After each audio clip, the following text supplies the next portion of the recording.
Sejam bem-vindos, boa noite. Então vamos pedir que o Espírito Santo, que Nossa Senhora possa estar guiando essa noite, essa terceira aula. Hoje nós vamos entrar na parte sobre o creio e vamos falar sobre Deus Pai.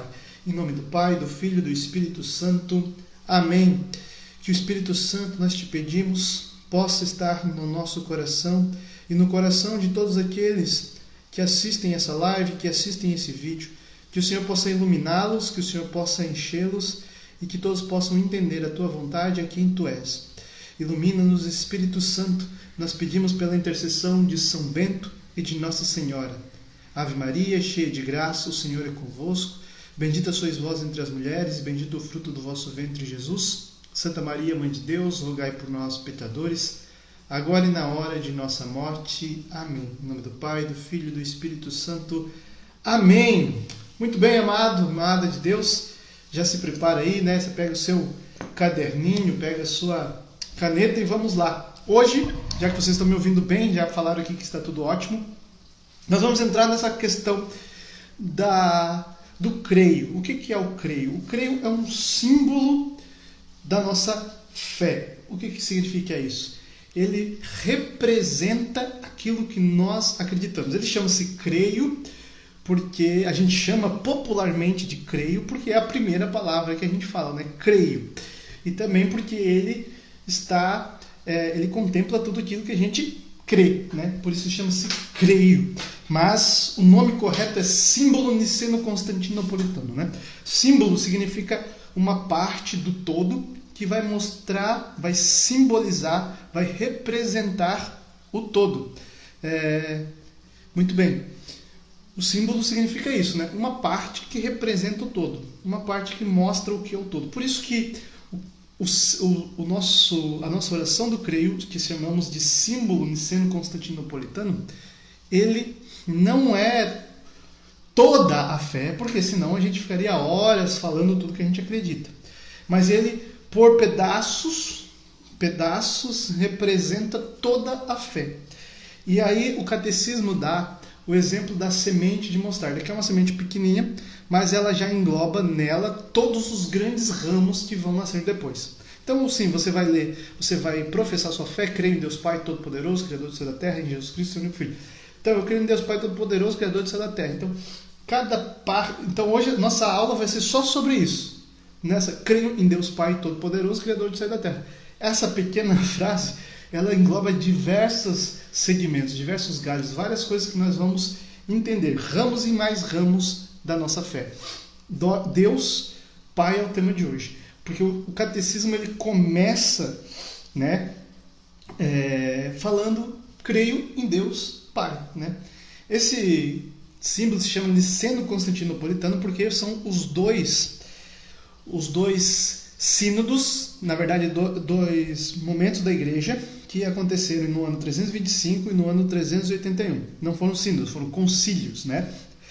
O concílio de Nicéia em 325 e o concílio de Constantinopla em 381, aonde foi então discernida todo aquilo que a igreja acreditaria. E ali então surgiu o símbolo que chamamos de niceno-constantinopolitano. Símbolo significa, vamos repetir para quem está entrando aí, boa noite a todos. Símbolo significa uma parte de um todo. E o creio, o nome certo, o nome oficial dele é símbolo niceno-constantinopolitano, que ele é o símbolo da nossa fé, o símbolo que simboliza tudo que nós cremos, que engloba tudo ali. Muito bem? Então vamos lá. Nós cremos em Deus Pai, né? O nosso creio começa do começo, né? Porque o começo é Deus. Tudo começa em Deus. Deus que é um só Deus, né? Nos creio niceno-constantinopolitano, a gente não fala só creio em Deus Pai Todo-Poderoso, né? Creio em Deus Pai, um só Deus, Criador do céu e da terra. Esse Deus, essa fé que se professa em um só Deus é importante, porque muitas pessoas acreditam em vários formatos de Deus. Muitas religiões existem porque não entendem o formato, a forma que dão a Deus. Cada um dá a sua forma, seu jeito de ver, de enxergar Deus, a sua forma filosófica, a sua forma através daquela forma que ele enxerga as coisas ao seu redor. Nós não entendemos um Deus plural, muitos deuses, mas um só Deus. O único Senhor, né? Deuteronômio 6,4 vai dizer, é o único Senhor, porque ele só tem um, só há um Deus. A gente crê em um Deus. Muitas vezes nós não entendemos a questão de Deus ser trino, mas esse só é único, ele é um só. Essa é a nossa fé, né? Nós acreditamos em um só Deus. Quando eu falo em crer em um só Deus, eu já tenho que eliminar todas as outras coisas. Todos os outros deuses. Eu tenho que eliminar tudo aquilo que não acredita em um só Deus. E tudo aquilo que acredita em outras coisas regendo a nossa vida. No universo, no destino, crer todas essas outras coisas já tem que cair por terra. Pois se só há um Deus, só há um regedor, só há um que rege, só há um que guia, só há um que constrói, só há um que cria. Não tem como eu crer em Deus Pai e também crer que existe uma força do universo, existem as energias do universo, existem as outras coisas, porque isso tudo também nos remete a crer em outras coisas. Então, se eu crer em Deus Pai, todas as outras coisas caem por terra. Amém? No ano de 800, teve um concílio de Latrão. E lá nesse concílio foi dado a Deus algumas características que eu gostaria que a gente estudasse aqui, entendeu? Então a primeira característica é que Deus é eterno. Deus é eterno. Deus sendo eterno, eu tenho que entender Deus fora da realidade que eu entendo o mundo, tá? Então, Deus é eterno. Em que ponto assim Deus é eterno? A eternidade não significa a mesma coisa que o infinito. O infinito é algo que não tem fim, mas tem começo.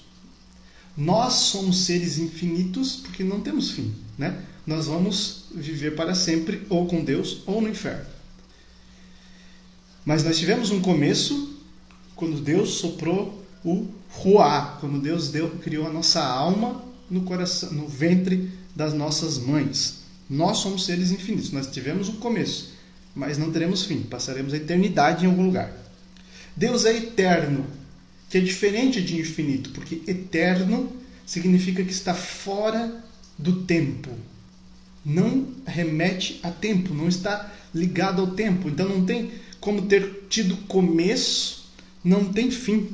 Então, se não tem começo, não tem tempo, porque o tempo tem um começo. Se não tem um começo, não está no tempo.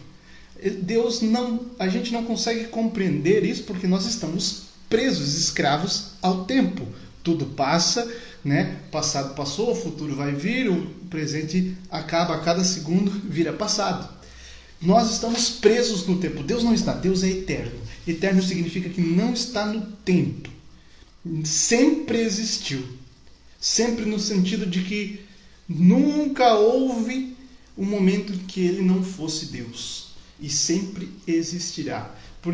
Na nossa concepção de tempo. Porque na concepção de Deus não existe a palavra existir para Deus. Porque tudo existiu a partir de Deus. Você está entendendo? Então, não havia nada e tudo existiu a partir de Deus. Deus já era. Antes da existência existir.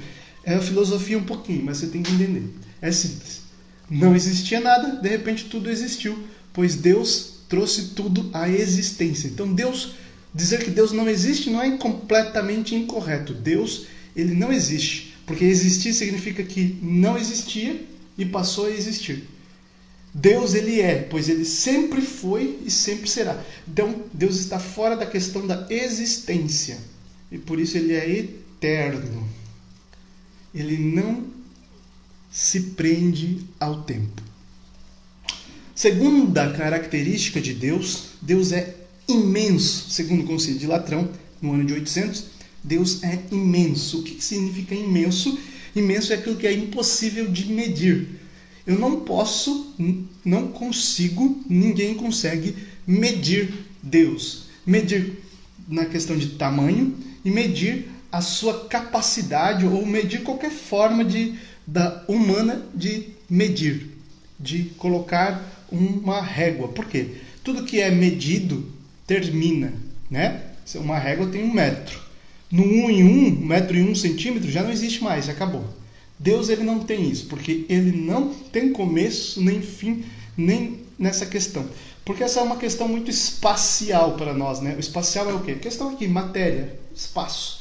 E Deus está fora disso. Por isso Deus é imenso. Só Deus é imenso. Todo o resto é mensurável. Tudo que Deus criou é possível de se medir, né? O ser humano consegue medir estrelas que estão a muitas distâncias impossíveis de imaginar. Ele consegue medir a distância que está daquela estrela, bilhões de anos-luz, ou seja, andando na velocidade da luz, precisaria de bilhões de anos para chegar naquela estrela, e consegue medir o tamanho daquela estrela que está a bilhões de anos-luz. Então é possível medir todas as coisas, pequenas, minúsculas. O homem foi lá e criou uma medida para coisas minúsculas, o tamanho de um átomo, o tamanho de uma partícula. Mas Deus, ele não tem como ser medido, por isso ele é imenso. Outra questão da característica de Deus, Deus é imutável. Eu quero que você que está lendo, está assistindo, estou falando de coisas mais teológicas e filosóficas, um pouco mais difícil, talvez, de compreender tão fácil. Então, eu estou tentando simplificar, mastigar, mas se você tem dúvida, pergunta aqui. Eu estou lendo aqui tudo que vocês falam, né? Todo mundo que entra na live, todo mundo. Então, se você tem dúvida, pergunta, tá? Deus é imutável. Ou seja, ele não muda. É impossível que Deus mude. Por quê? Porque Deus é perfeito. A perfeição só existe em Deus, né? Deus é perfeito. Ele é completo e tudo nele, nada nele falta. Deus é perfeito. E ser perfeito, ele não muda. Porque só muda aquilo que não é perfeito. Aquilo que não é perfeito muda para se aperfeiçoar, ou aquilo que não é perfeito muda para ficar menos perfeito ainda. Deus sendo perfeito, a perfeição não pode se tornar menos perfeita. Pois ela é perfeita. Por que algo perfeito, sábio, inteligente deixaria de ser perfeito? Não tem como. Então, se Deus mudasse, ele deixaria de ser perfeito. Mas por ele ser perfeito, ele não pode mudar. Porque como vai mudar algo que já é perfeito? Entende? Você está entendendo isso? Se é perfeito, como que vai mudar o que é perfeito? E nada é perfeito a não ser Deus. Nada é perfeito fora de Deus. Quando nós falamos na questão humana da perfeição, nós não podemos chamar nenhum ser humano de perfeito, nem os maiores 2 santos. Mas quando a gente fala perfeição, caminho da perfeição, que vai dizer Santa Teresa d'Ávila, ou alcançar a perfeição na santidade, é alcançar o máximo possível de Deus em nós. Só que nós somos um recipiente. Imagine um recipiente, entende? Ele cabe ali 1 litro d'água. Se eu aumento o recipiente, ele cabe 2 litros d'água. Se ele aumenta ainda mais, ele cabe 3 litros d'água.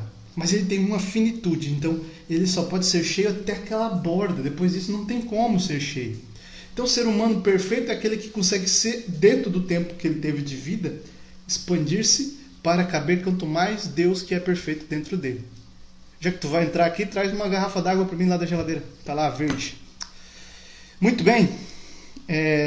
Então Deus, ele é imutável e indescritível. Por que indescritível? Né? Porque é impossível descrever Deus. A gente consegue escrever algumas coisas dentro da nossa limitação humana, dentro daquilo que a nossa realidade consegue entender. Deus, ele não está dentro da nossa realidade. Ele não está dentro do nosso tempo. Ele está em algo que nós não conseguimos entender por completo. Nós vemos, como Paulo vai dizer, como por um espelho. É claro que hoje no espelho a gente consegue ver muito bem, mas um espelho no tempo de Paulo era algo ondulado, feito de bronze, e a gente via meio distorcido, né, na época de Paulo. Por isso ele vai dizer, a gente vê como um espelho. A gente vê Deus um pouco distorcido, porque a gente vê Deus com o nosso olhar humano, que é ilimitado e é imperfeito. Mas quando então chegarmos o dia de olharmos a face de Deus, nós vamos ver aquilo que é perfeito e imperfeito, e nós desaparecerá. Nós vamos ver face a face, vamos enxergar a perfeição e poder entender pelo menos um pouquinho mais, né? Eu não sei como, porque também ninguém voltou dizendo como que é. Então, tudo isso engloba o que Deus é incompreensível, né? Esse é outro ponto. Deus é incompreensível. Santo Agostinho e São Tomás de Aquino vão explicar Deus dentro do raciocínio humano, que é limitado. Se nós tivéssemos, nós não temos como compreender o 100%. Porque o 100% de Deus não existe, né? Porque o 100% é algo limitado. No 101 acaba. O 100% é limitado. E Deus não é limitado. Então não tem como entender 100%, porque Deus não tem só o 100%. Ele é ilimitado. Como eu posso entender algo ilimitado? Não tem como. Como eu posso mensurar o 100%? Não existe 100% de Deus, porque Deus, ele é imensurável, como eu tinha dito antes. Se ele é imensurável, eu não tenho como compreender isso. Porque eu tenho limitação. Porque os homens são limitados. Então, para nós, Deus é incompreensível. No sentido de não poder compreendê-lo. Ele é compreensível de compreender a nós, porque ele compreende tudo em nós. Ele compreende nós, nos compreende, porque ele nos criou. Ele sabe da nossa natureza humana. Ele sabe como é ser humano, pois Cristo se tornou humano. Então, ele nos compreende, mas ele é incompreensível para nós. Nós não conseguimos compreendê-lo. Ele é todo poderoso. E aqui eu vou colocar uns 3 pontinhos, porque depois a gente vai ter um tempo para falar somente sobre este aspecto de Deus. Porque no creio, vai falar creio em Deus Pai todo poderoso, né? Que é uma das características citadas no creio. Deus é inefável.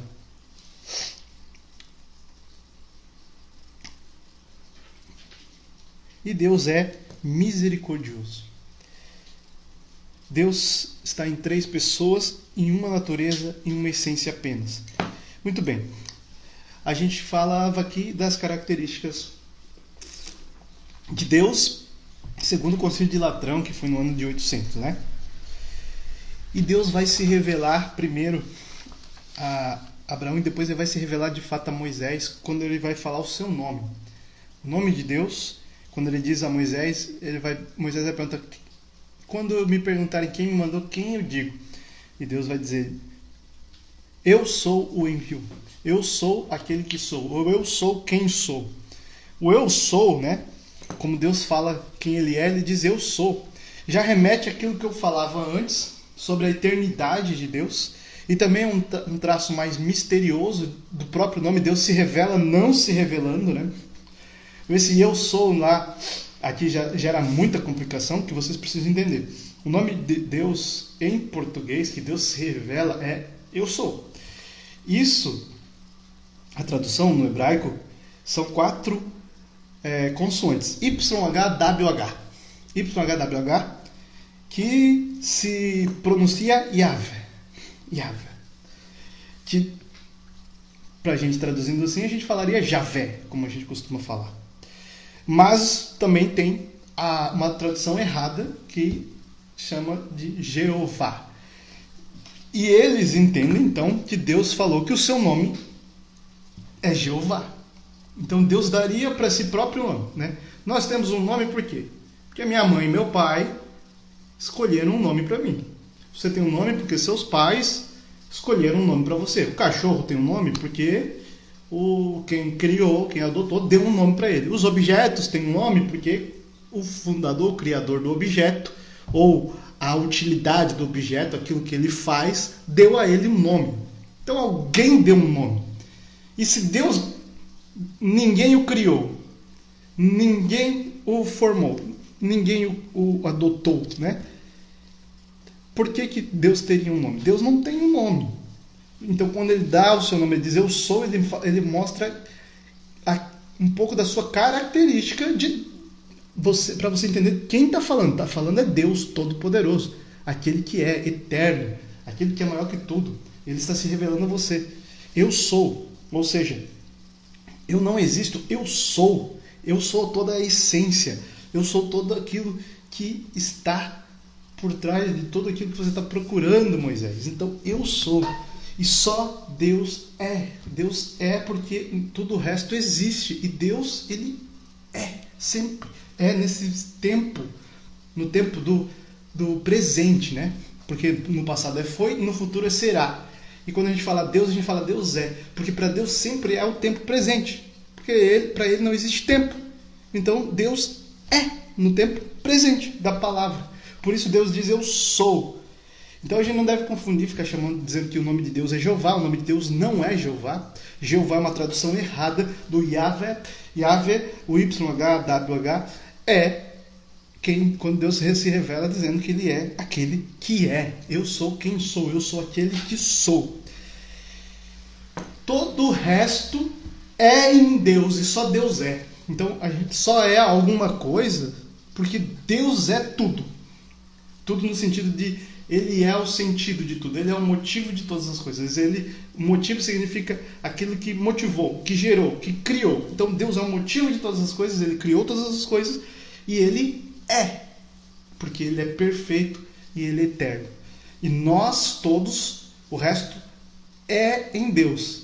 Sem Deus nós não somos nada. Literalmente, tá? Quando eu falo sem Deus nós não somos nada, eu não estou falando aqui no sentido de eu decidir-me por Deus, então no caminho de Deus, de eu rezar, viver uma intimidade com Deus, eu ser alguma coisa. Não, estou falando no sentido físico mesmo. Se eu tiro Deus da existência, né? Se Deus sai da equação, tudo desmorona, não existe mais nada. Tudo existe em Deus, né?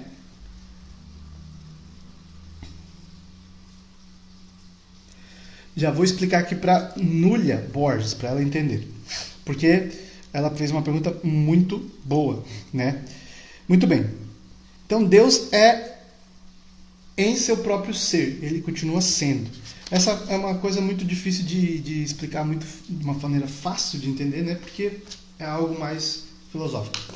Deus também é a verdade. Toda a questão o que é a verdade que Pôncio Pilatos pergunta a Jesus é revelado em Jesus. Deus é a verdade. O demônio a gente chama de o pai da mentira, né? Porque ele é o avesso de Deus. A verdade, o que é a verdade? Para nós a verdade é algo que é concreto. Por isso existe, né, no mundo uma cultura de relativizar as coisas, para que a gente não acredite que exista verdades. Verdades são relativas, porque as verdades são relativas, que cada um tem a sua verdade. Existe uma verdade, a verdade é Deus. Deus é o sentido, o começo, o meio e o fim de todas as coisas. Por isso que é o alfa e o ômega. O começo, alfa é a primeira letra do alfabeto, e o ômega, que é a última letra. Então, o começo e o fim. Deus é a verdade. Se você procurar a verdade das coisas, você vai se encontrá-las em Deus. Tanto que Jesus é o que revela Deus. Por isso ele vai dizer lá em João, no capítulo 9, versículo 18. Não, perdão. No capítulo 8, João, versículo 8, no capítulo 8, versículo 28. Eu vou deixar para você, que eu acho que aqui a Bíblia abriu um capítulo errado. Mas Jesus vai dizer, vim dar testemunho da verdade. Eu vim para dar testemunho da verdade. Eu acho que eu botei aqui, para ler João 8, 28.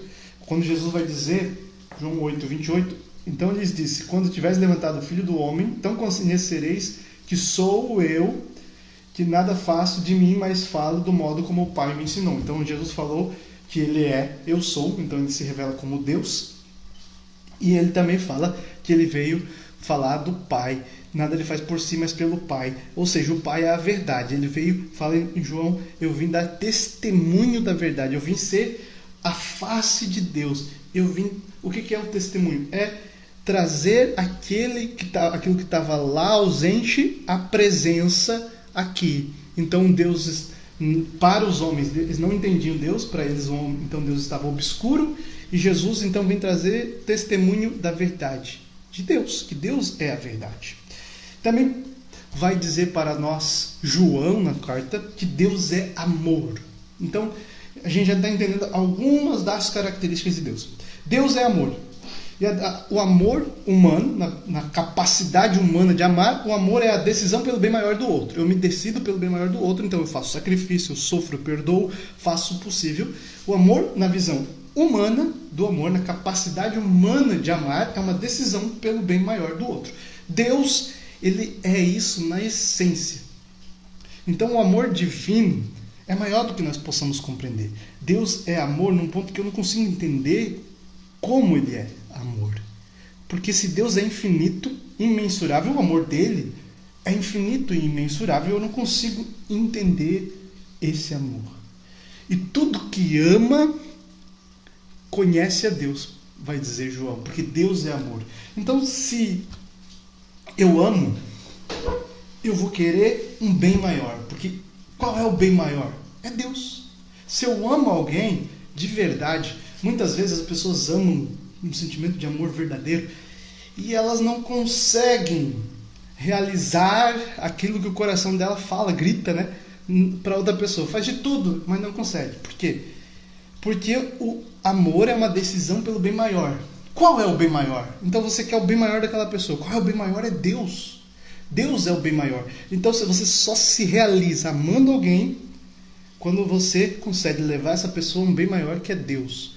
Entregá-la a Deus, oferecê-la a Deus, e que ver a ação de Deus na vida dela. Quando ela tem Deus no coração, se sente feliz. Quando ela está com Deus, toda mãe, todo pai, quando o filho está com Deus, que ama de verdade, ele sabe que ele está bem, com um bem maior. Então ele está em paz, feliz e realizado. Por quê? Porque conseguiu o bem maior para aquele que ele ama, que é Deus. Muito bem. Nessa questão do amor, o homem pegou essa decisão, transformou o sentimento de paixão, que é um sentimento de apego, um sentimento de carnal, que nem sempre é ruim, mas existe um lado ruim, e transformou essa paixão, colocou o nome de amor, e aí confunde o que é amor. A paixão é a questão humana. É uma questão muito baixa, muito terrena. Quando eu estou apaixonado, eu quero para mim. Estou apaixonado por isso, então eu quero para mim. É uma questão egoísta, entende? Por que eu estou apaixonado? Porque me faz bem, porque é delicioso, porque me agrada os olhos, porque me agrada o paladar, porque me agrada a presença, porque é bom para mim. E às vezes a pessoa até faz algumas coisas que parecem ser, de fato, um amor para aquilo, para aquela pessoa, por o outro, para ganhar algo em troca. Então eu vou agradá-la para que ela fique comigo. Vou fazer de tudo para que ela esteja comigo. No final das contas, o foco e o alvo acaba sendo a si próprio. É um amor próprio. É um amor egoísta. Então, de fato, não é um amor verdadeiro. Então, temos que cuidar com isso aí. Esse achismo de achar que tudo é amor, que todas as coisas são amor. O amor é Jesus. O amor é Deus. Deus é amor. E quando eu amo, eu desejo Deus. Eu estou sentindo a presença de Deus. Eu amo porque Deus amou primeiro. Então, cuidado quando as pessoas vêm dizer assim, o amor venceu. Quando acontece a luta pelos direitos e blá blá blá das pessoas LGBT. Vamos lá. É uma pauta meio difícil de engolir, de falar, porque é muito delicado. Mas muito bem. Depois lá na frente a gente vai falar mais ainda sobre isso dentro dos mandamentos. Mas quando a gente fala assim, o amor venceu porque uma pessoa conseguiu quebrar todo o preconceito que tinha contra ela. Vamos entender isso. Ela era uma pessoa que se sentia rejeitada, oprimida, e agora ela consegue se libertar daquela opressão, se declarando ter atração pelo mesmo sexo e tendo um relacionamento com a pessoa do mesmo sexo. O amor venceu? Eu acho que não. Se eu quero um bem maior para essa pessoa, eu não posso querer um bem que vá levá-la ao pecado. O amor não venceu aí. O amor vence quando as pessoas alcançam a graça de Deus. O amor vence quando as pessoas alcançam a graça de Deus, quando a pessoa se arrepende do seu pecado, quando ela se converte, quando ela procura a Deus na confissão. O amor venceu. Quando há uma pessoa que fez um mal e é perdoada por outra que recebeu o mal, o amor venceu aí. É aí que o amor venceu. Quando alguém que eu não suporto, eu vou lá e preciso fazer algo por aquela pessoa e eu consigo fazer sem interesses, simplesmente porque está no meu coração que eu não consigo deixar de fazer algo, porque o amor venceu aí. Quando há perdão entre pai e filho, quando há reconciliação no matrimônio, o amor venceu. Quando alguém... Porque tudo isso leva a Deus, é a Deus agindo ali, porque Deus é o bem maior. E a outra falácia, outra frase mal utilizada, que diz que o que importa é o amor. É verdade. Essa frase não está errada. Ela só é usada no contexto errado. O que importa é o amor? O que importa é o amor. Tem várias frases que estão certas usadas no contexto errado hoje em dia. Por isso achismos. Por isso nós precisamos entender. O que eu estou falando aqui está no catecismo. Se você for ler, está lá. Nós estamos aí na parte que vai falar que Deus é amor. Está falando da criatura. Está falando da natureza de Deus. Deus é amor. E o que importa é o amor? O que importa é Deus. Deus é o que importa. Então essa frase está certa.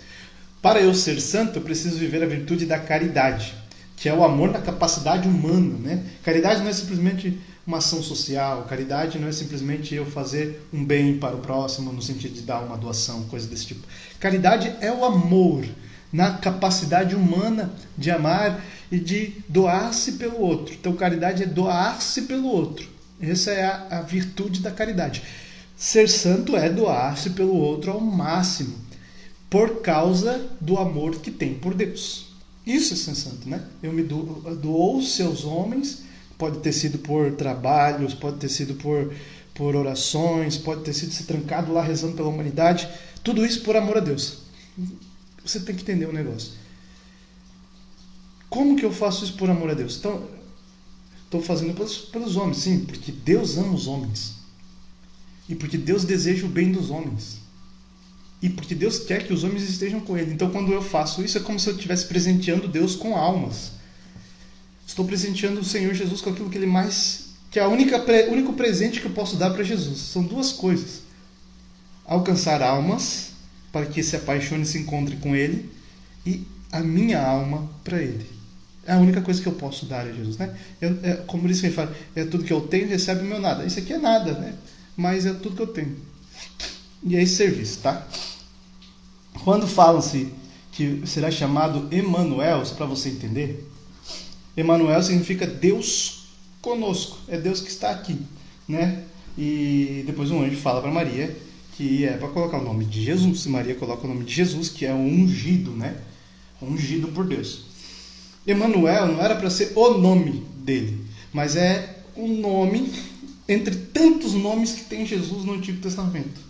Príncipe da Paz, El Shaddai, várias e várias formas no Antigo Testamento nomeiam Jesus, mas nenhuma delas é de fato o nome de Jesus, mas sim características do Messias. E aí ele vai dizer que o Messias, na Virgem conceberá, dará à luz a um filho e se chamará Emmanuel, ou seja, nós o chamamos assim, porque ele é Deus que está conosco. Aqui está uma explicação para quem não acredita, né, na união hipostática, que é que Jesus é 100% homem e 100% Deus. Muitos protestantes não acreditam que quando Jesus estava aqui, ele fosse 100% Deus. Eles acreditam que quando ele estava aqui, ele era só 100% homem. Depois que ele foi para a glória, ele voltou a ser 100% Deus. Olha as ideias. Eles acreditam que Jesus era 100% Deus desde a eternidade. Aí encarnou na Virgem Maria e deixou de ser 100% Deus, passou a ser só 100% homem. Morreu, ressuscitou. Quando ele ressuscitou, ele voltou a ser 100% Deus e deixou de ser 100% homem. Isso não faz o menor sentido, né? Como Deus deixaria de ser Deus? Se ele é perfeito, como ele pode se tornar imperfeito? Deus continuou sendo perfeito em Jesus Cristo. Ele continuou sendo perfeito limitado à carne, mas ele não pecou, ele foi perfeito. E ele morreu para pagar os nossos pecados. Ele se transformou em algo que pareceu ser imperfeito aos olhos humanos, para depois voltar a ressuscitar e voltar a ser Deus. Mas na próxima aula a gente vai falar da pessoa de Jesus Cristo. Hoje nós estamos falando do Deus Pai. E veja, por isso ele é chamado de Emanuel, que vai mostrar que ele é Deus que está conosco. 100% Deus conosco. Entende? É uma característica de Jesus. Como várias vezes, se você for ler o Antigo Testamento, cada profeta do Antigo Testamento profetiza Jesus falando o nome, o príncipe da paz. Ele vai falar, o próprio Isaías vai falar depois de Jesus que ele é o homem das dores, né? Vai profetizar a paixão de Cristo, o próprio Isaías.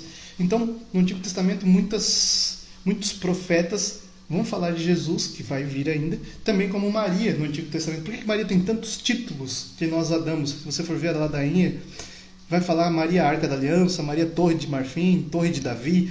Todas essas são pré-figurações de Maria no Antigo Testamento, né?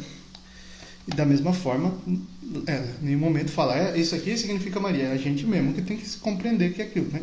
A própria igreja, sim, discerniu que aquele símbolo representava a Virgem Maria, e aquela palavra que representa Deus conosco estava falando de Jesus, né? Mas quando você diz assim, o que importa é o amor, né? Voltamos aqui ao assunto, nós não podemos dizer no ponto de vista de que não importa se eu pecar, que muitas pessoas acreditam nisso, acham isso, né? Não importa se eu pecar, não importa se eu encher a cara, usar droga, fazer sexo, o que importa é que eu tenha amor no coração. E aí a pessoa dizendo isso, ela já não tem amor no coração, porque ela não deseja o que é bom para si própria. Jesus vai dizer, amar o próximo como a ti mesmo. Esse é o segundo, amar a Deus sobre todas as coisas, e ao próximo como a ti mesmo. Como eu posso amar o próximo como a mim mesmo se eu não me amo?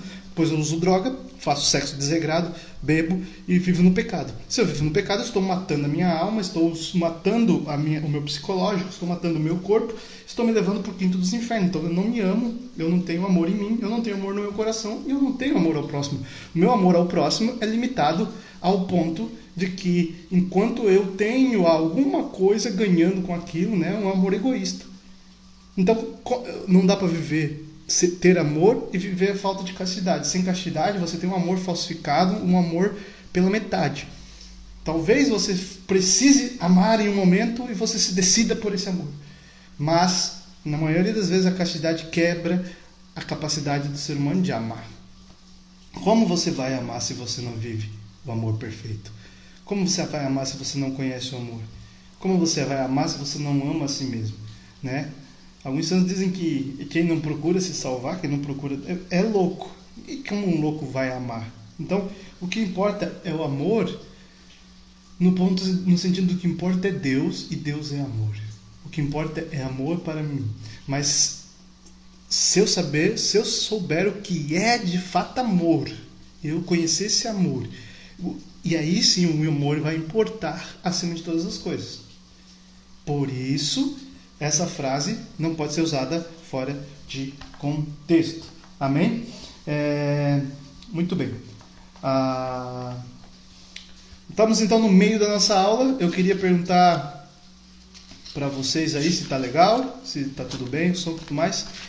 Eu também queria pedir, se a live cair, porque demora às vezes para ver aqui, vocês avisem lá no WhatsApp para mim, né? Ó, caiu a live, tá?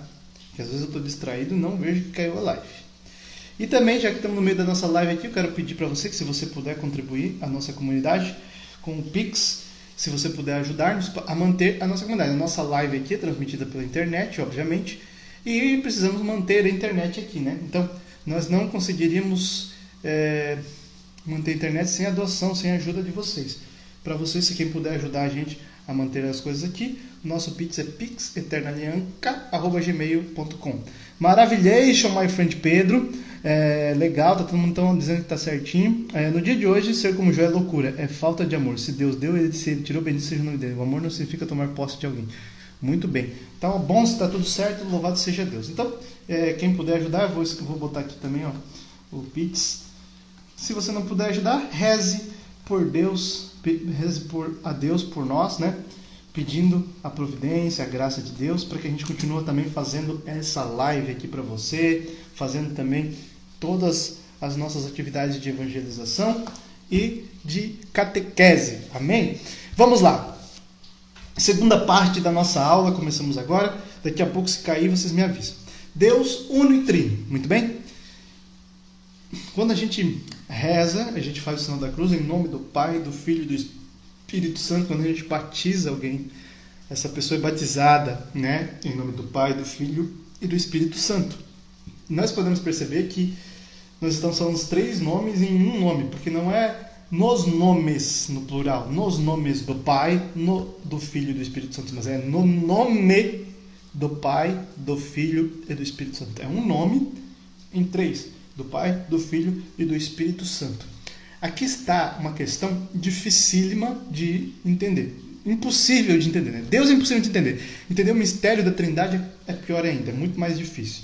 Mas a gente pode ter uma noção um pouco das características visíveis, né, compreensíveis para nós, do possível, de como funciona o que é a Trindade. Trindade é Deus, né? Um e três em um. É bem complicado. Tem uma história que Santo Agostinho estava nessa parte do seu estudo. Como que Deus pode ser um e como que Deus pode ser três ao mesmo tempo? Como que Deus Pai não é o Deus Filho? Como o Deus Filho não é o Deus Pai, nem o Deus Filho e o Espírito Santo? Como Deus Espírito Santo não é, mas ao mesmo tempo, tudo que está no Deus Pai está no Deus Filho, tudo que está no Deus Filho está no Deus Espírito Santo, e tudo que vem de um de outro. Como todos eles são um e não são todos a mesma coisa. É difícil de entender, mas eu estou tentando, e ele quebrando a cabeça para entender isso, Santo Agostinho. E ele caminhava pela praia. E nesse caminhar, ele via um menino. Essa história talvez você já conheça, né? No dia da Santíssima Trindade, na festa da Santíssima Trindade, todos os padres contam essa frase, essa história na homilia. Ele caminhava pela praia tentando entender isso e viu um menino que corria no mar, pegava água, carregava na sua mão e até um buraquinho que ele tinha feito bem pequenininho e jogava água lá dentro. Corria para o mar, voltava, corria para o mar, voltava. Santo Agostinho, vendo isso, perguntou: meu menino, o que você está fazendo? Aí ele falou: olha, eu vou pegar toda a água do mar e colocar toda nesse buraquinho. Ele falou: mas sabe que isso é impossível, né? Aí o menino falou para ele: é mais fácil eu colocar toda a água no mar nesse buraquinho do que você entender a Santíssima Trindade. Obviamente, aquele menino ou era próprio Deus, ou alguém utilizado por Deus, para mostrar para Santo Agostinho que nem ele, que era um doutor da igreja, mais sábio, teria capacidade de entender a Santíssima Trindade, o mistério da Santíssima Trindade. Mas o que a gente pode entender é algumas características, né? Deus Pai, a gente chama de Criador, Filho de Redentor e o Espírito Santo de Santificador.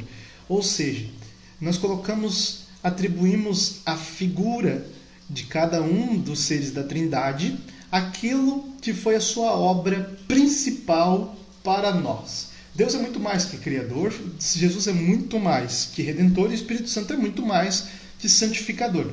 Mas na nossa história, na nossa vida, Deus foi o que te criou, Jesus foi o Filho que te redimiu, que pagou os seus pecados, e o Espírito Santo é o que te santifica. Na tua história, para ti, a Trindade é essa. Deus é o que te criou, o Filho é o que te redimiu e o Espírito é o que te santifica.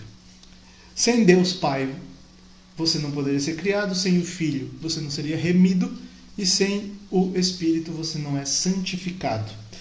O Filho revelou o Pai, né? Como eu tinha falado lá atrás. Eu falava como Jesus veio dar testemunho da verdade. Eu vim dar testemunho de Deus. Cristo é a face de Deus. É Deus conosco, Emmanuel, como a Núlia tinha perguntado. Ele veio revelar a face do Pai para aqueles homens que estavam obscuros pelos seus pensamentos, pelas suas leis. Então Deus revela o Pai. Então o Pai é revelado no Filho, que veio ao mundo e ensinou-nos sobre o Pai. E depois que o Filho falou, mas falou por parábolas, falou de maneiras, deixou a revelação, mas de maneiras que a gente tivesse que mastigar para entender, Jesus sobe aos céus e diz que enviará um outro Paráclito, ou um outro advogado, um outro consolador, um outro Deus. Não, mesmo Deus, uma outra parte do mesmo Deus. A terceira pessoa da Santíssima Trindade. Então, ele vai e não nos deixa órfãos, ou seja, não nos deixa sem pai. E ele manda o Espírito Santo, que nós rezamos e acreditamos, né, que é o mesmo Deus, Pai e Filho. Como a gente vai dizer, vinde Pai dos pobres, quando a gente vai rezar a oração do Espírito Santo, né? Quando a gente reza na sequência de Pentecostes. Vinde Pai dos pobres. Então a gente vai entender o Espírito Santo também na pessoa de Jesus Cristo como acolhedor dos pobres. A gente reza e canta o Veni Creator Spiritus, vem Espírito Criador, então também é o que criou. Então o Espírito Santo, então o Filho revela o Pai e o Espírito Santo revela o Pai e o Filho. Primeiro ele revela o Filho, que revela o Pai, entendeu? Difícil de entender? O Pai, Jesus, que é o Filho, revela o Pai para nós. E o Espírito Santo decifra o Filho, ele explica melhor aquilo que o Filho quis dizer sobre o Pai. Então nós entendemos a Trindade, a revelação total pela ação do Espírito Santo em nós, na nossa consciência, nos dando a ciência, o dom da ciência, de estar ciente, de saber, de conhecer. Então é isso. E o Espírito Santo nos dá consciência, nos dá sabedoria e coragem para então decidir-se pelo Deus Pai. Essa é a ação da Trindade, né? O Filho, né, Jesus, foi o primeiro que chamou Deus Pai de Pai. Então a gente chama hoje Deus Pai de Pai e Deus Filho de Filho, porque o próprio Filho assim o chamou, né? Antes se remetia a Deus como Yahvé, que significa também aquele que é, ou o Senhor. O Senhor. O Senhor. O Senhor quer dizer aquele que está acima de tudo. Aquele que comanda tudo. Aquele que rege, que governa. O Senhor. Então eu olhava para ele como o Senhor e eu aqui no meu cantinho como um mero escravo. Servo, sou teu servo, você é o meu Senhor. Eu só obedeço, eu abaixo a minha cabeça. E essa era uma face de Deus que era pregada para que todos temessem Deus assim como ele é um Senhor. Então ele é um justo juiz, ele é aquele que está acima. E de fato ele é. Mas que outros tivessem medo, e muitas pessoas também seguiam alguns mandamentos por medo. E veio Jesus, que vai dizer, eu quero a misericórdia no sacrifício, que ele vai mostrar a face do Pai de amor, de misericórdia. E não somente um Deus que fica lá em cima regendo, mas um Deus que está presente, que não é indiferente, um Deus que está conosco. Por isso que assim é chamado Jesus. Um Deus que está aqui, um Deus que ama, um Deus que tem um amor de Pai. E aí Jesus, toda vez que ele se refere a Deus, ele em momento algum vai falar o Senhor, aquele que está acima de todas as coisas, o Criador. Não, ele vai sempre falar o Pai que me enviou, eu que vou para o Pai, ninguém vai ao Pai senão por mim. Toda vez que Jesus, o Filho, vai falar de Deus, ele fala Pai. E quando ele vai ensinar a oração para que todos perguntem, Jesus, como que nós devemos rezar? Então Jesus vai dizer, rezai assim, Pai nosso que estás no céu. Então ele é o primeiro que chamou Deus Pai de Pai. E ele mesmo se chamou de Filho, que ele é o Filho. O Filho no sentido de que ele vem, ele procede do Pai. Então o Pai o enviou, por isso ele é o Filho, né? Ele é o Filho porque o Pai o enviou, que ele foi gerado.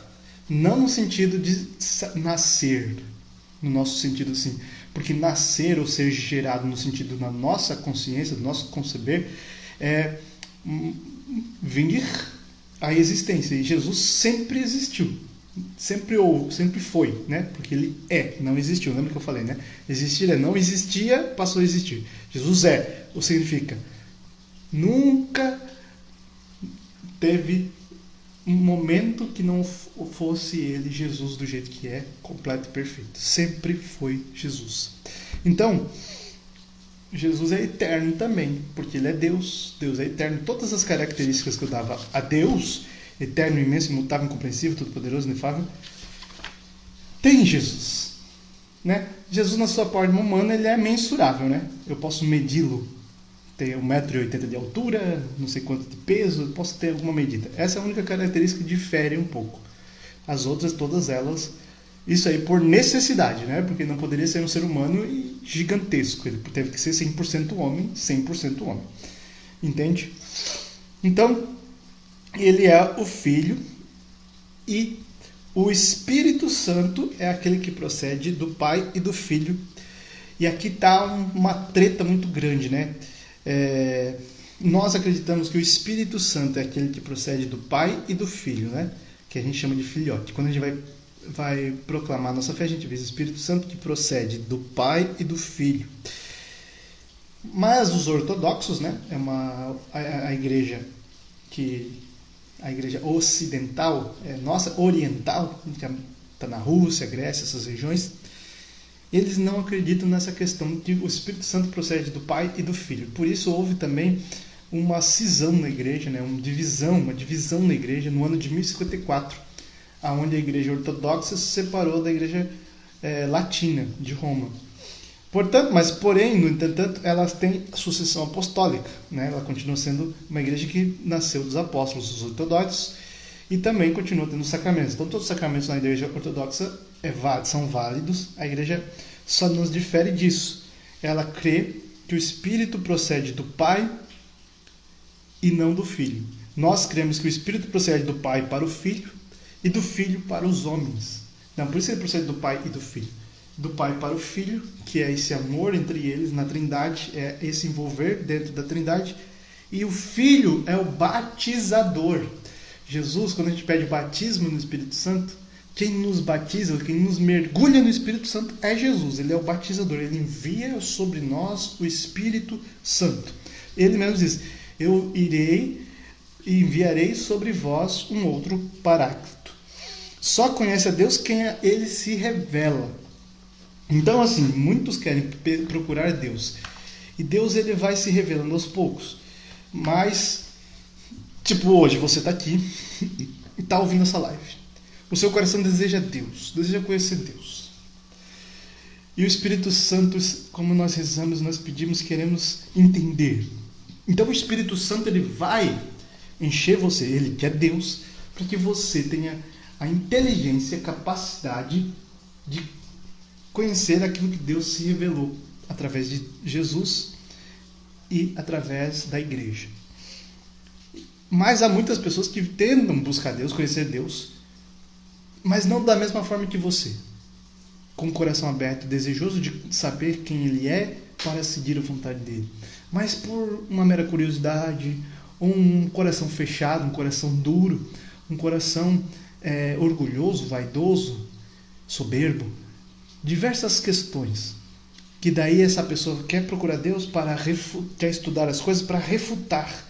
E às vezes a inteligência dela é tão grande que ela acaba se convencendo da verdade. Mas às vezes não, porque ela é orgulhosa e teimosa e não quer abrir mão. Então isso é o orgulho, né? Dizer: eu não preciso de Deus, eu escolho o que eu quero. E eu escolho a minha verdade, mesmo que todas as minhas teses sejam refutadas, mesmo que tudo que seja falado é mostrado a existência de Deus ali, a presença de Deus, né? Não vamos usar a palavra existência, vamos usar a presença de Deus ali. Então essa pessoa, não é que Deus não se revela a ela, é que ela não quer aceitar essa revelação. Então Deus se revela a quem Ele quer, e quem quer que Ele seja revelado. Então aquele que procura, acha. Depois Jesus vai dizer: quem procura, acha. Quem busca, encontrará. Bate e a porta vai ser aberta. Então Deus vai se revelar. Aquele que busca Ele, aquele que reza, aquele que lê a palavra, aquele que faz um curso, aquele que tenta, pelo menos, entender um pouquinho da vontade de Deus. E talvez você não vá entender, mas depois de um tempo vá. Mas Deus vai se revelando aos pouquinhos, porque Deus às vezes deixa você sem entender, para que na hora certa você entenda. Muitas vezes Deus só quer que você obedeça, né? Muito bem. Esse é a Santíssima Trindade. Nós vamos falar mais sobre as outras pessoas da Santíssima Trindade em outras aulas. Nós vamos falar então sobre o Deus Todo-Poderoso. Deus Todo-Poderoso, quem já entrou aí? Tudo ok, vamos entrando aí, beleza. Vamos continuar então. Nós acreditamos num Deus Todo-Poderoso. De todas as características que eu falava de Deus, a única característica que é citada é que Deus é todo-poderoso. Que Ele tem todo poder, ou Ele pode todas as coisas. E essa é a principal característica de Deus, porque ela engloba todas as outras características, né? Deus é tudo aquilo porque Ele é todo-poderoso, porque Ele pode todas as coisas. Então Deus tem o poder, a essência, a vontade, a inteligência, a sabedoria e a justiça. Tudo é uma coisa só em Deus. Vamos lá. O poder, a essência, a vontade é a questão dele desejar e fazer, a inteligência e a sabedoria e a justiça. Em Deus é uma só coisa. Então em Deus tudo isso está em uma só coisa, em um só lugar. Né? Para nós dividimos isso. Em Deus tudo é uma só coisa. Ele não tem como ele separar a sabedoria da justiça, o poder da vontade, a sabedoria da vontade, a justiça da inteligência, a justiça da essência. Tudo isso é a essência de Deus. E tudo isso faz ele ser todo-poderoso, né?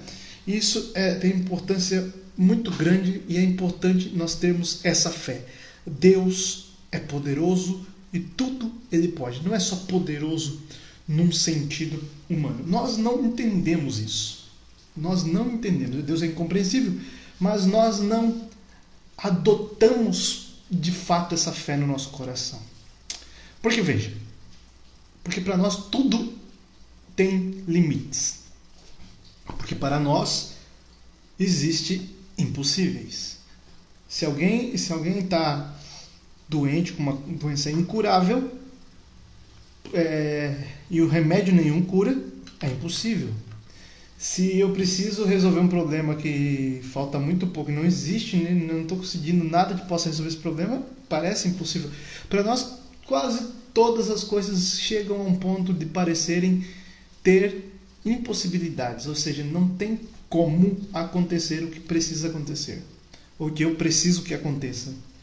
Nessa questão, para Deus, a gente tem que entender que não existe.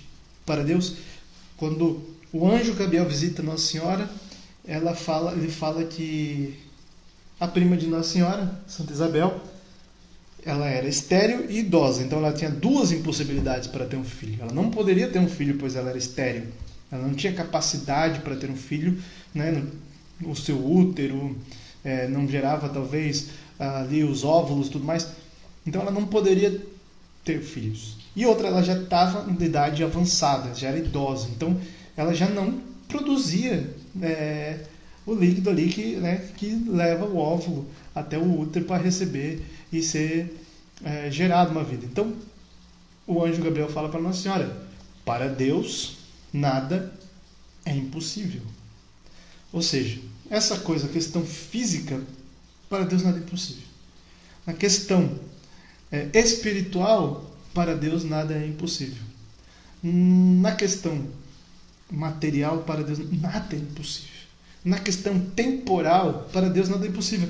Às vezes eu me pego rezando assim: eu gostaria, pedindo alguma coisa que, para que aquela coisa acontecesse, algo teria que ter acontecido antes. E eu começo a rezar e aí o meu humano vem dizendo assim: não tem como eu rezar para que algo seja assim. Para que algo seja assim, aqui atrás, no tempo, teve que acontecer algo para esse algo ser assim. Ele pode ser mais ou pode ser menos, pode ser A ou B, X ou Y. Então não adianta eu rezar, porque o negócio que já está lá, já é X ou Y. Só que para Deus nada é impossível. Eu estou rezando agora e no tempo Deus pode ter interferido, não que ele voltou no tempo e mudou o que aconteceu, mas ele não está no tempo. Ele ouviu a minha oração de hoje antes de eu ter feito ela e antes daquilo acontecer. A minha oração que eu estou fazendo agora, Deus já escuta ela antes daquilo outro acontecer, porque para Deus não tem tempo, não existe tempo, Ele está fora desse tempo. Então, a minha oração, que no futuro Ele pode atender no passado, porque para Ele nada é impossível. Nada é impossível. Você tem que compreender isso. Então, a nossa fé é baseada nisso, num Deus do impossível. Num Deus que cria tudo do nada. E se a gente não tiver essa compreensão, nós não vamos conseguir viver uma vida com Deus. Porque nós vamos sempre achar limitações para Deus. Daí o achismo. Eu acho que não devo pedir isso, ou não devo fazer isso, ou não devo acreditar em tal coisa. Então eu sempre estou na minha capacidade humana de achar que para Deus alguma coisa não é possível. Quanto mais eu confio nessa graça de Deus, mais a ação de Deus na minha vida. Quanto mais eu acredito que Deus é todo poderoso e para Ele nada é impossível, mais graças acontecem na minha vida. Tinha uma santa, se eu não me engano é Gertrudes, mas eu não tenho certeza absoluta, que Jesus disse para ela assim: Gertrudes, não tem como eu te negar alguma coisa, porque a tua confiança em mim constrange os outros. A tua confiança em mim é tão grande que não tem como eu te negar alguma coisa. Você sabe que eu vou fazer. Tipo assim, Jesus, eu tenho a mesma confiança que Nossa Senhora. Faz o que Jesus mandar, porque sabia que Ele ia fazer. É uma confiança naquilo que Ele é e pode. Então nossa fé precisa estar firmada num Deus todo-poderoso. Deus impotente é uma questão humana que é impotente. O homem é impotente, ou seja, não pode tudo. O homem não pode ser onipresente. O homem é ausente de todos os outros lugares, exceto do lugar que ele está. Né? Você é ausente de todos os lugares, exceto o lugar que você está aí. Eu sou ausente de todos os outros lugares. Eu não estou dando audiência para nenhuma outra coisa. Você não está dando audiência para mais nada, só para isso aqui. Nós só estamos presentes em um. Deus é onipresente, está presente em todos os lugares. E Ele não é impotente. Nós vemos um Deus impotente muitas vezes porque nós vemos que algumas orações que nós fizemos não são respondidas, atendidas. Ou porque a gente vê algumas coisas que acontecem de ruim e a gente acredita que alguém rezou e não aconteceu.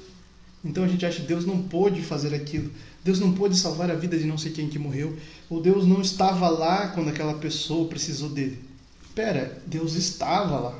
Deus é onipresente, está em todos os lugares. Deus podia fazer. Mas Deus não pode, não deseja e não quer tirar a liberdade humana. Como eu falei na outra aula, nós somos livres. Livres para fazer o que quisermos, para vivermos do jeito que quisermos viver.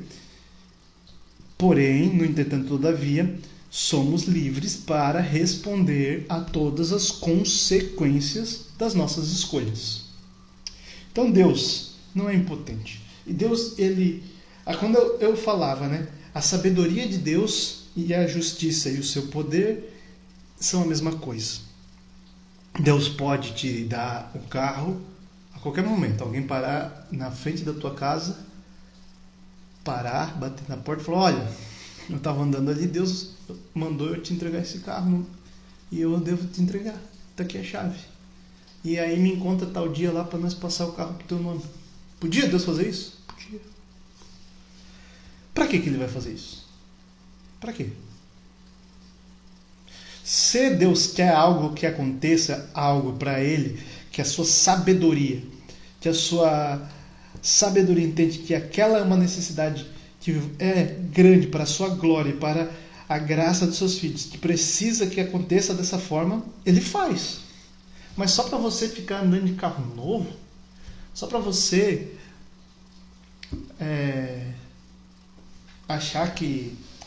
viver essa experiência, por que Deus faria isso? Entende? A sabedoria, a justiça, Deus é justo, né? E o poder não andam separados, eles são juntos. Deus é um Pai bom, então Ele atende a oração da melhor forma, melhor do que aquilo que você pediu, e da forma certa e na hora certa da nossa inteligência, da nossa capacidade.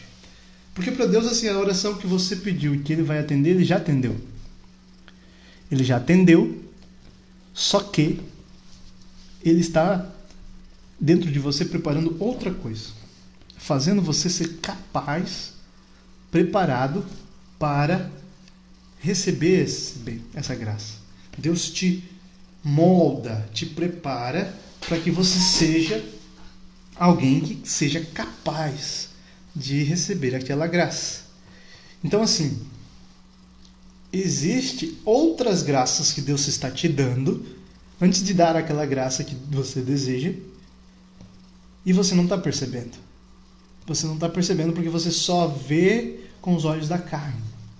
Por isso Paulo vai dizer, paremos de olhar com os olhos da carne, os olhos materiais, os olhos humanos, que são o quê? Ansiosos, não têm paciência, que são olhos que só veem o quê? Egoísmo, né? São egoístas, querem tudo para si, tudo para hoje, querem tudo para o seu bel prazer. E são olhos que não conseguem enxergar um plano maior, só conseguem enxergar aquilo ali, né? É que nem cavalo de corrida, só olha para frente. Não conseguem olhar tudo. Deus, Ele está te dando outras graças para chegar na hora e te dar a graça certa.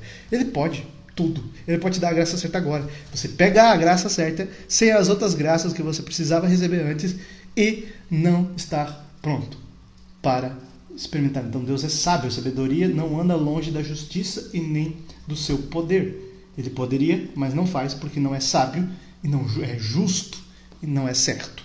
Deus só faz coisas certas. Deus não escreve certo por linhas tortas. Ele escreve certo por linhas certas. Nós é que somos tortos e a nossa forma de enxergar que é torta. Porque nós enxergamos com os olhos da carne. Enxergar com os olhos do Espírito. Deus não pode ser impotente. Então, Deus pode tudo. Eu preciso entender isso. Eu preciso deixar que isso caia no meu coração e refletir isso, né? Isso também é oração. Essa questão da reflexão sobre Deus, essa contemplação de uma característica, de uma glória que há no Senhor. Ele é um Deus que tudo pode. Então tu começa a pensar, olhar para a natureza e ver que Deus tudo pode na natureza. Olhar para a sua vida e ver que você... Imagine a existência, imaginar a existência, né? Se você começar a imaginar a existência, né? Você não é um videogame, você não é um avatar, você existe, olha só, isso aqui. Até outro dia você não tinha consciência de nada, de repente você começou a criar consciência, você existe, você é alguma coisa. Se você começar a pensar nisso, ou vai dar uma crise de existência em você, porque você não crê em nada, ou você vai pensar assim, Deus tudo pode.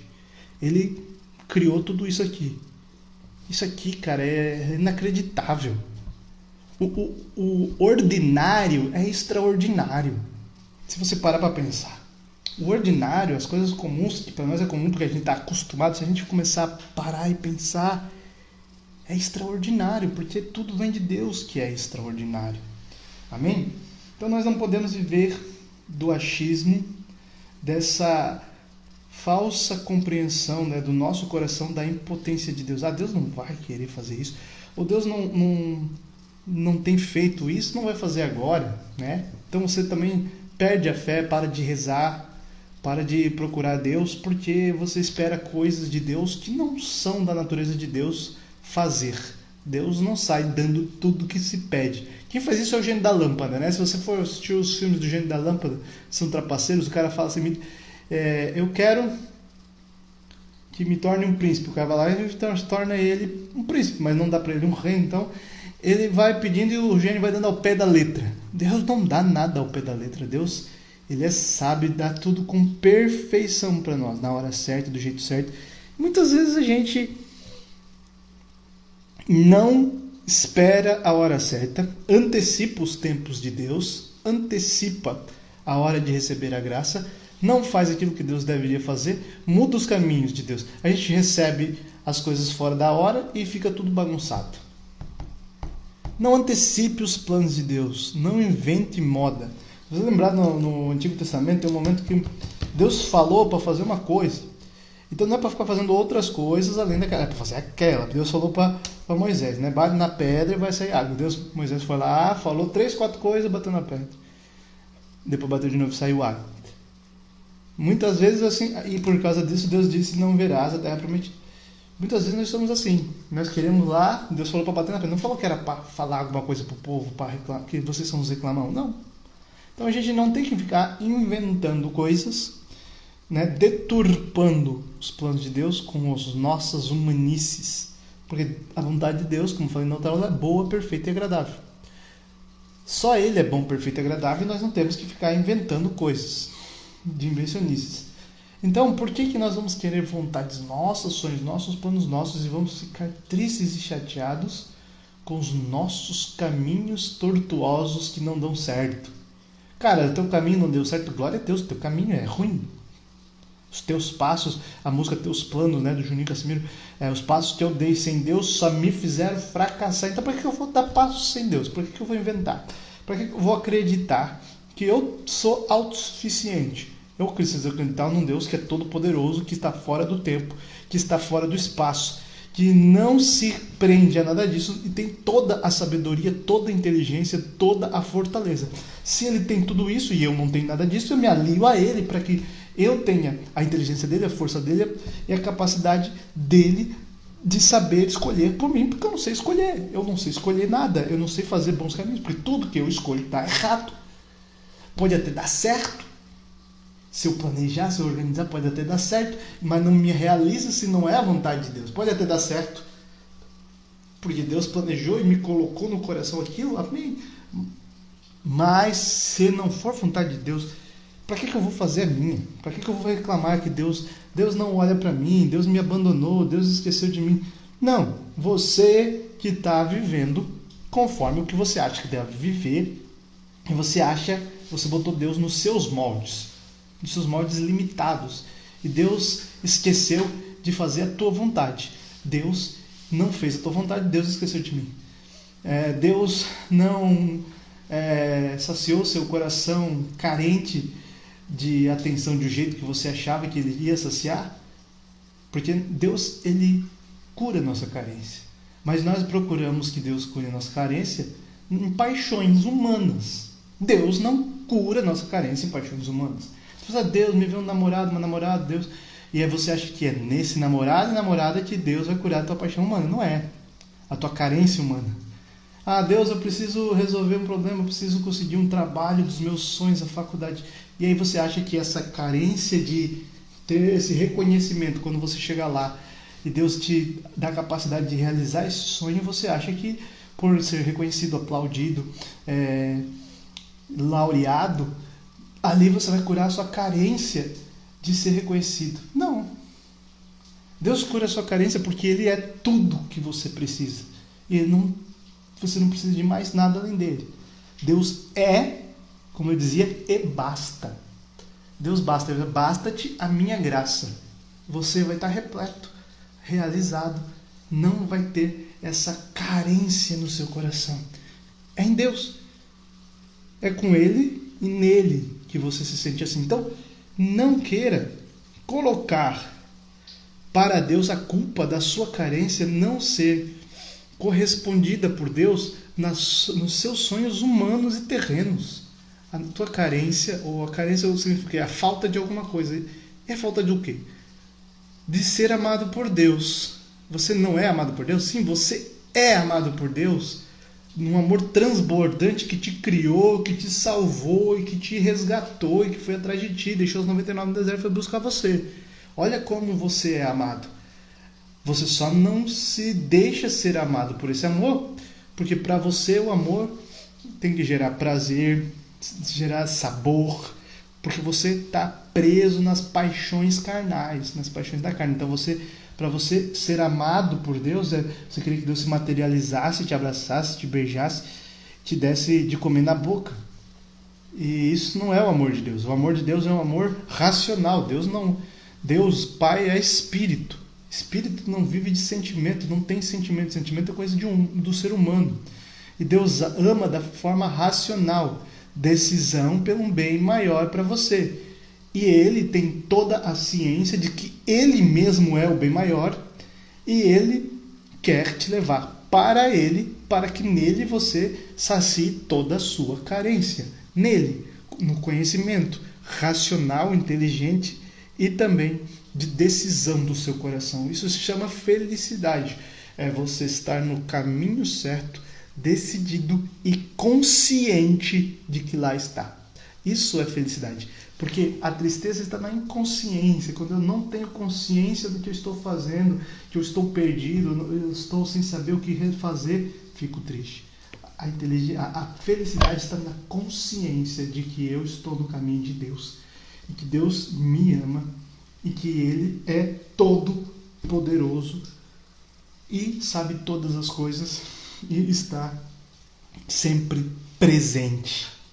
Ele disse, né? Estarei convosco todos os dias. Nessa certeza, então, as minhas carências são curadas. Eu não preciso ficar por aí, né? Ficando com todo mundo, fazendo sexo, bebendo, enchendo a cara, para curar essas carências, porque eu tenho uma certeza racional, inteligente, de que há algo além do visível que me ama e pode tudo.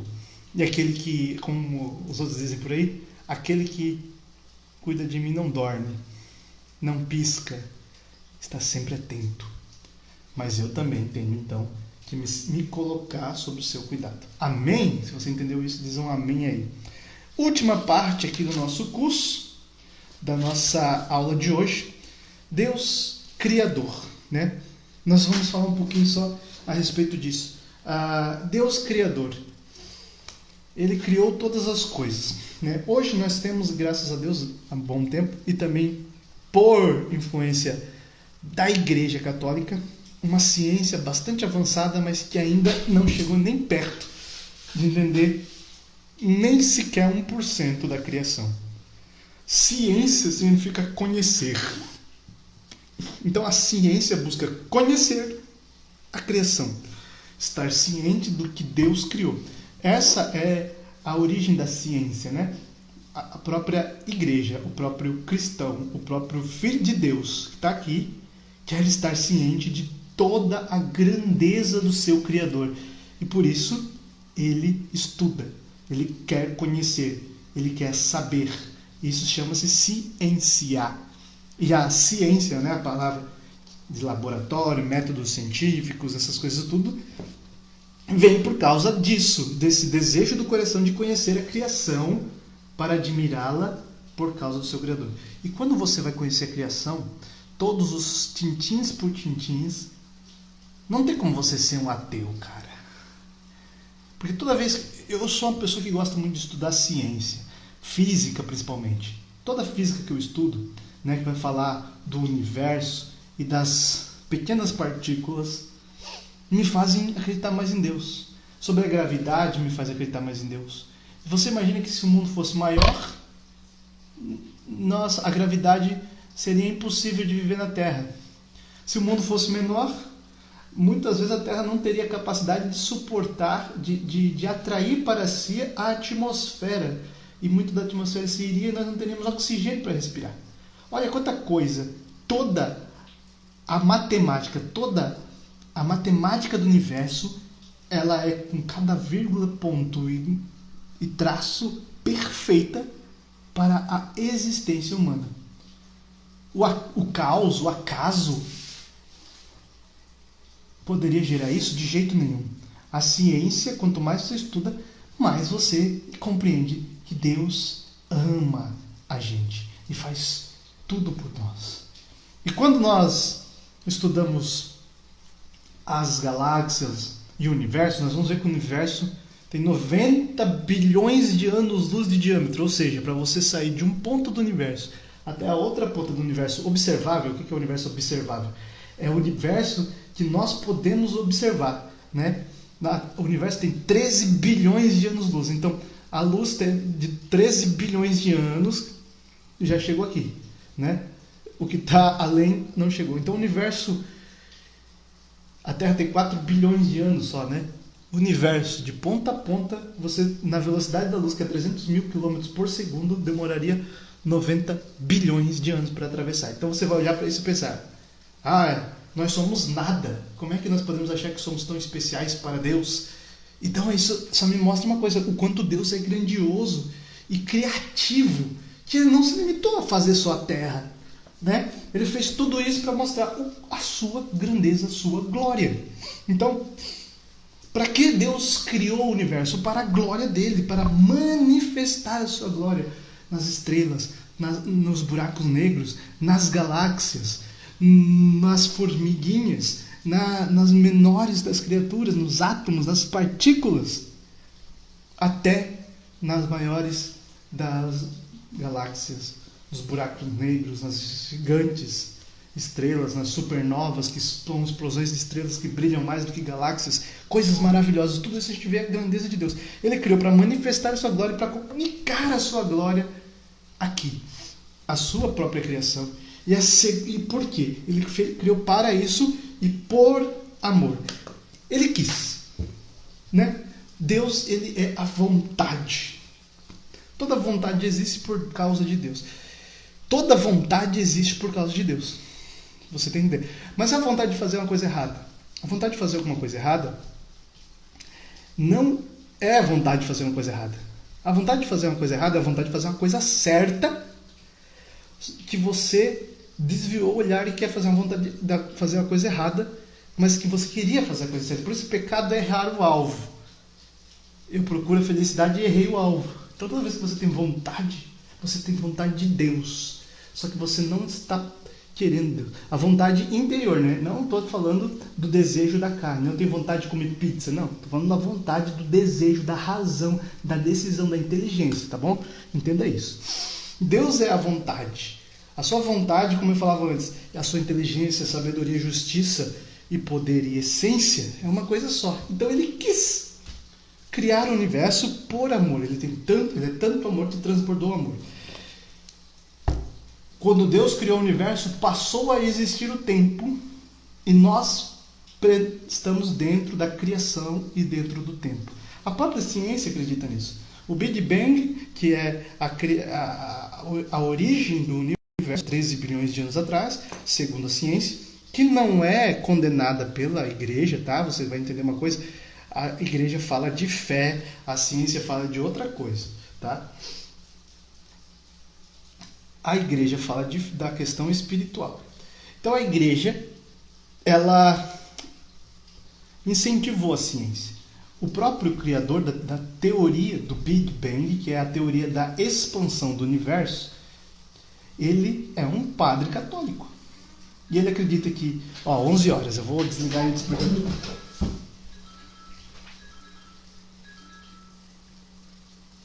Creio, Senhor, mas aumenta a minha fé. Amém. O padre percebeu, né, com alguns cálculos de outros cientistas, que duas coisas no espaço se afastavam mais rápido do que a velocidade da luz. E isso é impossível dentro da ciência, porque nada pode ser mais rápido do que a velocidade da luz, porque ela é o limite da velocidade no universo. Fora disso, você sai do tempo e do espaço. Você não tem como, é impossível. Só Deus está acima da velocidade da luz. Só Deus pode ir além disso, porque ele não está limitado ao tempo e espaço. Se você estudar um pouquinho, você vai entender. Então, ele percebendo isso, ele deduziu que anteriormente, bilhões de anos atrás, todas as coisas estavam mais perto, e tudo estava num pontinho. E que em alguns milésimos de segundo esse pontinho se expandiu e aquele calor gerou luz e todas as coisas foram sendo giradas aos pouquinhos, porque foi se expandindo e foi se juntando a matéria e criando as coisas. Muito bem. A isso foi dado o nome de Big Bang como zoeira, né? Então quer dizer que aconteceu uma grande explosão. Rindo da cara do padre, mas o próprio Papa da época foi lá pegar um autógrafo dele. Então, para mim, é muito simples de dizer, quando Deus disse faça-se a luz, bang, né? E o universo foi sendo gerado. A gente vai falar em 6 dias, a Bíblia 7 dias, né? Mas 7 dias é uma compreensão humana, né, da criação. Os 7 dias existem na Terra.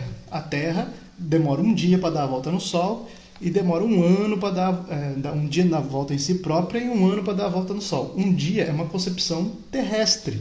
Um dia em outro planeta é diferente.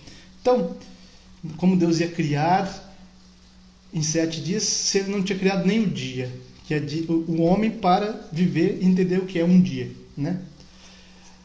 Muito bem, porque um dia tem que dar uma volta na Terra. A Terra é de um tamanho, outro planeta é de outro. Cada lugar da galáxia, do universo, um dia é uma coisa totalmente relativa desse fato, sim. Então, é óbvio que isso é uma forma de dizer, para Deus não existe tempo. Então Deus criou no tempo que Ele quis criar.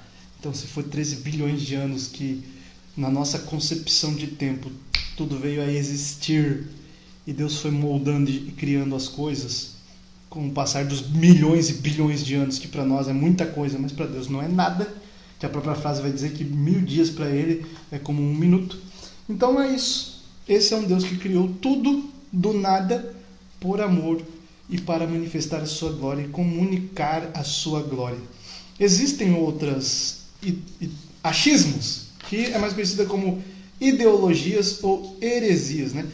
Ou filosofias, que também pode ser chamado de achismo aqui nesse curso. Um deles é o materialismo. O materialismo acredita que a matéria existiu. Do caos, a matéria passou a existir. E só há a matéria. Ela passou a existir, o universo foi se criando e é isso. Só há a matéria e nada mais que a matéria. Isso aí é muito difícil de entender. Tem que ser muito ateu. Um ateu que tem que ter muita fé para acreditar numa bobagem dessa, né? Existe um outro achismo, vou dar o nome de achismo, né? Chamado deísmo, tá? Que acredita que Deus criou o universo, que existe uma força motora, né? Não acredita num Deus que é o nosso Deus.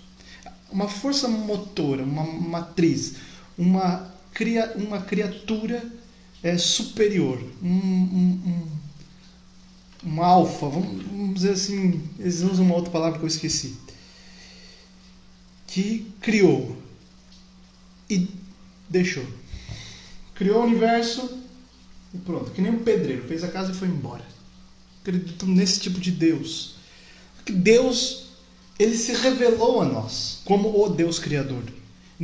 Essas pessoas que acreditam no deísmo, acreditam que existe um Deus Criador por causa da cultura judaico-cristã, que acreditam no Deus que criou o universo, um Deus uno que criou, um Deus uno e todo-poderoso que criou. Então eles acreditam por causa disso, mas aí eles mudaram a forma de acreditar, acreditou que Deus criou e deixou lá ao seu bel prazer que se vire tudo, e acabou que o universo foi se virando numa bagunça. Mas nós podemos perceber que não, que Deus criou e Ele concentra todas as ações do universo. Então o universo existe a partir de Deus, e sem Deus, se Deus abandonasse o universo, implodiria, né? Deixaria de existir.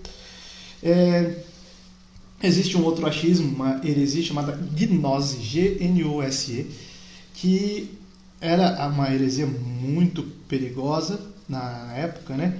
Que dizia que todo mundo material é mal, porque Deus condenou toda a matéria e tudo que é material é mal. Então muitos tiravam a própria vida, muitos se matavam coletivamente porque queriam viver pro espiritual, e tudo que era carnal era podre, então não faziam sexo para não se reproduzindo, né? Isso era um perigoso, e condenavam toda a matéria. Então, se o que é material é mal,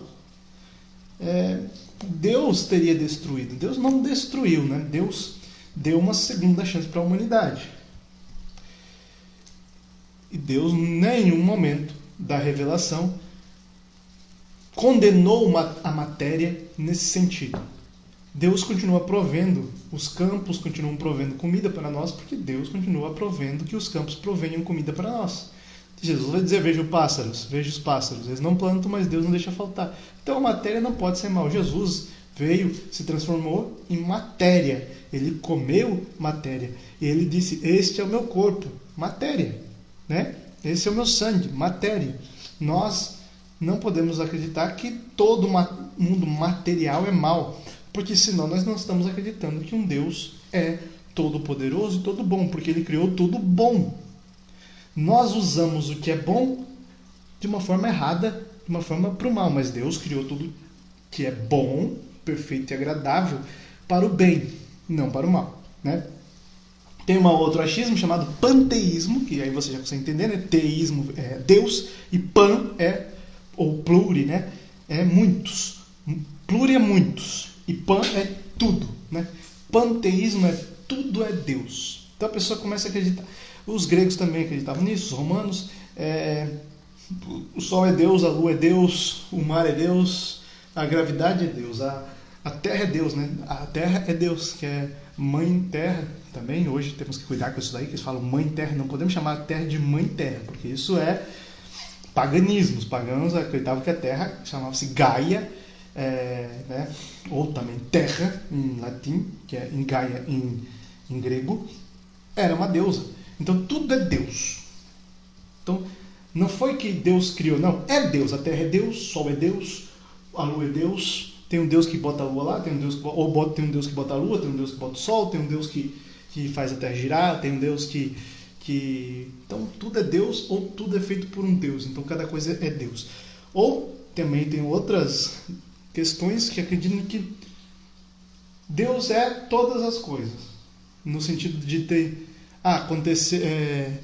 aqui nessa pedaço de garrafa aqui, eu posso sentir Deus aqui porque aqui é Deus, está aqui na matéria. Não, isso aqui é uma matéria. Se eu botar fogo, derrete, né? Se fosse Deus, seria perfeito. Então, coisa de gente maluca, né? E também temos umas outros achismos que acreditam, também maniqueístas, né? Também acreditam nisso, ou dualistas, que acreditam que o bem e o mal são princípios eternos que existem desde sempre e para sempre. E que sempre estarão lutando entre si. O dualismo, bem e mal. Né? Que o sentido de tudo é a luta entre o bem e o mal. O sentido de tudo é Deus. Deus é 100% bom. Então, não pode ter o mal no sentido de alguma coisa. O mal é o avesso ou mudar o sentido das coisas. Né? Então, esse também é um machismo. Se você vê alguém dizendo que o sentido das coisas é a luta entre o bem e o mal, não é. O sentido das coisas é Deus. Amém? Então esses são alguns achismos aí a respeito de Deus, criação e tudo mais. Nós somos criaturas, nós dependemos do Criador. Todos nós dependemos do Criador. Nada existe sem Deus. Nada existe fora de Deus. E nada sobrevive sem Deus. Deus deu a vida, Deus tira a vida, Deus faz voltar da doença, Deus faz morrer na doença, Deus não deixa, não é Deus que dá a doença veio ao mundo por causa do mal, do pecado, da escolha do homem, né? Mas vem por permissão de Deus. E aí que está, né? A questão do mal. Como se Deus é todo bondoso, como ele pode ter mal no mundo? Já falei disso na outra aula, mas vamos dizer, o catecismo ele vai dar uma ênfase muito grande aí para a gente encerrar essa aula, tá? O mal existe porque Deus não pratica o mal. Deus não quer o mal. Deus não gostaria que ninguém sofresse nenhum tipo de mal. Tanto que Jesus ensina no Pai Nosso a gente rezar: Senhor, livrai-nos do mal. Da tentação, Deus não nos livre, né? Não deixar cair em tentação. Então eu peço para Deus me dar força, me dar inteligência, sabedoria para que não caia no pecado. Mas eu vou para o pecado por livre e espontânea vontade. E quando eu rezo para nos livrar do mal, eu estou pedindo para que Deus me livre das influências do demônio, que é o pai do mal. Deus é todo bem e o demônio é todo mal. Ele gerou o mal pela mentira. E Deus falou, né? Se comer dessa árvore, morrerão. E nós morremos porque comemos daquela árvore. Então, o mal, Deus não cria, não deixa... Deus não queria e Deus não criou o mal. Mas Ele permite, porque Ele é tão bom que do mal Ele tira o bem. Deus só permite o mal porque do mal Ele vai tirar um bem muito maior do que o mal criou. Então se você pensar, por que uma pessoa tão boa sofreu e morreu, sofreu. E se ela era boa de verdade e sofreu e morreu, está no céu com Deus. E o bem é tão grande que se ela não sofresse na terra, se ela não tivesse passado por aquela, e se ela tivesse sobrevivido à doença, algum mal que ela sofreu ali, talvez ela não teria dado tanto valor à glória de Deus que ela está dando agora. Então Deus deixou o mal acontecer, só que tirou um bem muito maior. Ele sempre tira um bem muito maior. Ele recompensa os que sofrem. Ele vai dizer, felizes aqueles que sofrem porque serão recompensados. Felizes os que choram porque as suas lágrimas serão secadas. Felizes os que precisam ser consolados porque serão consolados. Os bem-aventurados, os misericordiosos que alcançarão misericórdia. Todo aquilo que a gente sofre, Deus nos recompensa em graças muito maiores. E aqui ele deu o maior exemplo. O maior mal que a humanidade já cometeu em todos os tempos. Do maior mal que a humanidade já cometeu, Deus tirou o maior bem que a humanidade poderia receber. Existe algum mal maior do que matar o próprio homem-Deus, que é 100% amor, que é 100% bom, que deseja simplesmente o teu bem, e colocar nele todos os seus pecados para ele carregar, e crucificá-lo, e machucá-lo e feri-lo? Existe um mal maior do que essa blasfemar contra Deus, cuspir em Deus, machucar Deus, ferir Deus, quando ele se deixou poder ser ferido? Ele se fez carne para estar conosco, para ser o Emanuel, Deus conosco, e eu escolhi feri-lo, chutá-lo, machucá-lo, caluniá-lo, cuspi-lo, chicoteá-lo, crucificá-lo. Existe um mal maior do que esse? Não, esse é o maior mal que a humanidade poderia fazer. E desse maior mal, Deus tirou o maior bem que a humanidade poderia receber. Por causa desse maior mal, Deus recebeu o sacrifício do seu Filho como o sacrifício de toda a humanidade para curá-la do mal do pecado. Então, não existe mal que Deus não possa tirar, um bem muitíssimo maior. Louvado seja nosso Senhor Jesus Cristo, para sempre seja louvado. Amado, essa foi a nossa aula de hoje, menos achismo, mais catecismo. Na próxima aula nós vamos falar sobre a pessoa de Jesus Cristo e o homem na criação de Deus. Então, convide mais pessoas, divulgue essa live. Daqui a pouco eu vou tentar colocar essa live já no Spotify, né, para você ouvir toda a live, quem entrou no final, entrou no meio. Também no YouTube, para você assistir depois, em outros momentos. E todo mundo que você conhece aí, que não tem Instagram, você divulga também. Lembrando você de quem quiser, quem puder ajudar a nossa comunidade com qualquer valor, 10, 15, 20, não importa o valor, para que a gente continue mantendo essa live toda semana para você. Eu agradeço muito no pitseternaliança@gmail.com. Outra coisa, né? Reze por mim, estarei nessa semana indo para a Canção Nova, né? Se você quiser que eu leve até o Pai das Misericórdias, a Aparecida, uma oração, mande no meu privado uma oração que você deseja, uma intenção, que eu estarei levando até a Aparecida, até o túmulo talvez do Padre Jonas, até o Pai das Misericórdias, para que rezem também por você. Mande para mim que eu estarei levando os seus pedidos de oração. Reze por mim, por minha viagem, por todos os que estarão indo para o PHN. Não esqueça de continuar evangelizando, lembrando que agora você está aprendendo bastante coisas, né? E as outras aulas estão já no YouTube e também no Spotify e também aqui no meu Instagram. Louvado seja nosso Senhor Jesus Cristo, para sempre seja louvado. Boa noite e até a próxima. Lá no grupo, no WhatsApp, eu vou botar uma enquete. Se vocês querem que a próxima aula seja na terça ou na quinta, porque a ideia original era quinta, né? Mas eu estou fazendo 2 semanas na terça, porque 2 semanas eu viajarei. Então, na semana que vem não estarei viajando na quinta, pode ser que seja na quinta. Então, se você não está lá no grupo para colocar a sua opinião, entra na minha bio no Instagram, vai no link, tá lá, linktree/jack.eternaliança, e aí você vai lá, grupo do WhatsApp, você vai entrar direto no grupo e você vai ver lá que logo amanhã colocarei a enquete para você. Amém? Deus abençoe, fique com Deus e até semana que vem no nosso curso Menos Achismo, Mais Catecismo.